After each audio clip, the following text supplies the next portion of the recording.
In this lesson, you will treat a penetrating chest wound. You will need a halo chest seal and a 14-gauge needle to complete this task. Each of your lungs are enclosed in a separate airtight area within the chest. If an object punctures the chest wall, air may be allowed to enter the chest. If air enters into one of the formerly airtight areas, the lung within that area begins to collapse. Any degree of collapse interferes with the casualty's ability to breathe and reduces the amount of oxygen available for the body to use. An open chest wound can be caused by the chest wall being penetrated by an object. Here are some of the signs and symptoms of an open chest wound.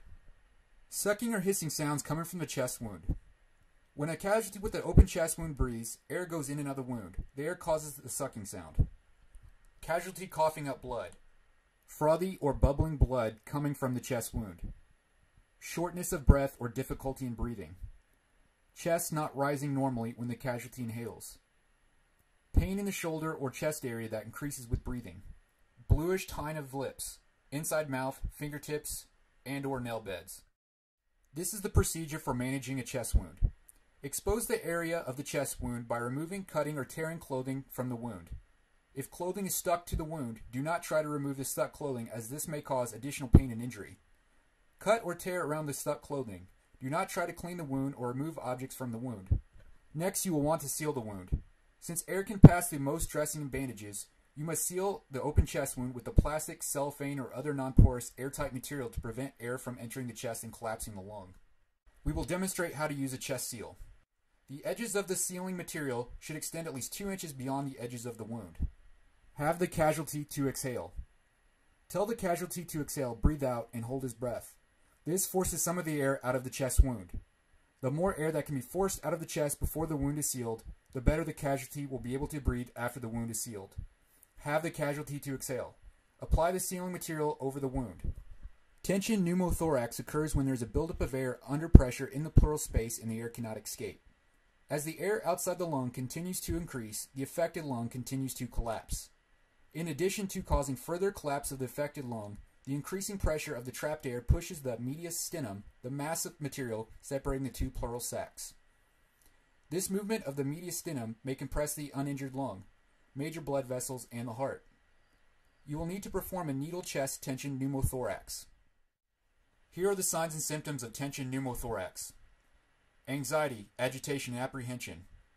Diminished or absent breathing sounds. Increasing difficulty in breathing. Rapid and shallow breathing.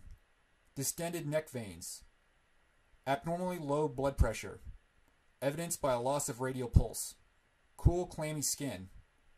Decreased level of consciousness. Visible deterioration. Loss of consciousness.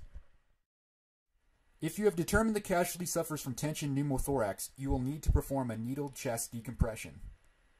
You will need a large bore needle and catheter unit, 14 gauge by 3 1/4 inches long, from your aid bag. Locate the insertion site. The insertion site is located in the second intercostal space, the area between the second and third ribs, counting from the top, at the third mid-clavicular line, an imaginary line perpendicular to the ribs, approximately in line with the casualty's nipple, on the same side of the chest as the injury. A simple way to find the second intercostal space is to put 2 fingers together and slide them from the chest wall until they bump into the bottom of the clavicle. Place the needle catheter just below your fingers and you should be in the second intercostal space. Insert the needle catheter. Firmly insert the needle into the skin slightly above the top of the third rib into the second intercostal space at a 90-degree angle.